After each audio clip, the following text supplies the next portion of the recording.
So this is where we've got to with GT number 1. So far, wheels off, not fully stripped yet, got to take the handlebars and the forks out. Yeah, so they cheaped out quite a lot on the some of the components. This has got, I'm not very familiar with this type of front mech arrangement, but it's kind of captured behind the bottom bracket cartridge, and seems like a pretty cheap option to me. So I suggest I'm going to swap that out and put something better on that I've got in my inventory of bits. Yeah, rear mech, not too bad. I can probably reuse that.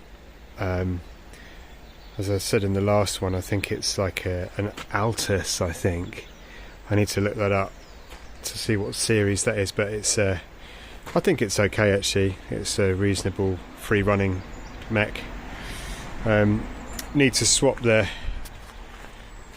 not swap the handlebars, but I'm going to pull the handlebars, and but they'll probably just clean up, and then I'll get all that greased up. Hopefully that will come out of the forks okay, and probably just pop that back in. These the V-brakes at the front, apologies for the washing, drying in the background. It's winter in the UK. We have to dry clothes whenever we can. Yeah, the V-brakes look like they're reasonable standard, fairly. I wonder if I can see there's usually a serial number on them somewhere. The actual brake pads look like they're reasonable quality. Aztec. Yeah, here we go. Can I get, there we are. What are they? Shimano Japan BR M500 or 600, M600. I think they're pretty standard, but they don't look too bad actually. Not too bad quality. I think everything's pretty much metal, so that's all good. Seat post and saddle, I'm not massively liking the look of. I think that looks like quite a low spec saddle and seat post, but you know, they'll work. Yeah, the frame itself though, I think is feels like it's pretty good quality actually. So I reckon they, you know, I reckon they saved on the parts but kept the frame quality up. What's this? Karate? Is that going to focus? Karate Bristol. Conforms to BS 6102. UK distributor. Karate Bristol. So designed in the USA. Yeah, designed in the USA. Built in Taiwan, where all the other bikes get built. I'm not sure what the material is. I'm guessing it's chromo. It won't be anything special. Yeah, so that's where we're at with that. I can just show you the frame that a lot of the bits came off. This is one of the bikes that's donated some parts, or will do. It's an old Saracen Skyline, built up by a friend of mine for my partner a long time ago. Yeah, she's had a bit of a rough ride. I think the paint started to flake. We lost a lot. I lost a lot of paint off the top tube, and then I hammerited it over, but that wasn't a perfect job, as you can see. I did my best, but it's amazing how thick, relative to the tube itself, how thick the paint is. It was about, I'd say that's about 0.5 mil thick. I was really surprised by how thick that was.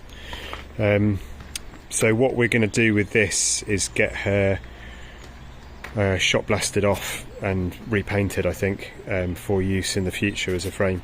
Unfortunately, I had a bit of a nightmare with getting the forks off. There was a there was a adapter to take these forks up to a threadless steerer size, so that you could use a threadless headset on it. I'm not sure, that got a bit jammed in place, and then I had a bit of a tussle getting it out, and I'm not sure whether I did it during that process, but I've really destroyed the threads on the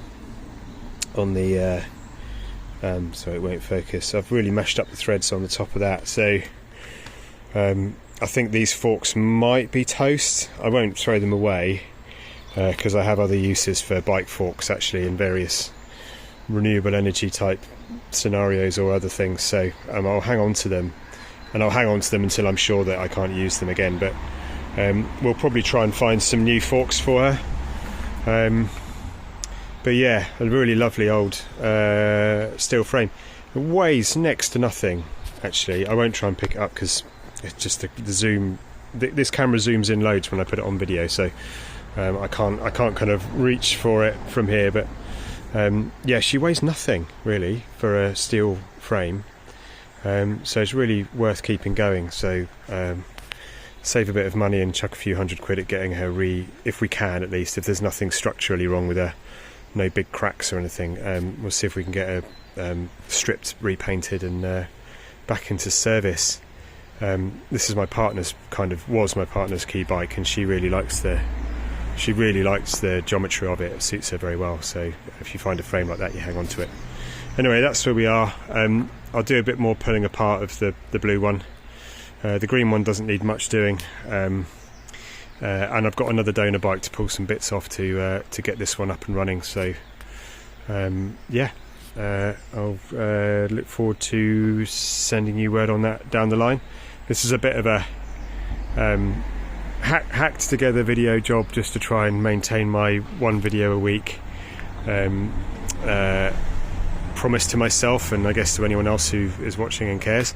I've got some other vids in the can, so for next week I might put something else out which is maybe slightly more consciously put together rather than just me rambling on about bike frames. But people like bikes, people like bike frames, I do, particularly from this era. So yeah, hopefully we'll be able to have a nice story to follow along with as we go, and the weather will improve week by week. Alright, thanks for watching, and see you on the next one.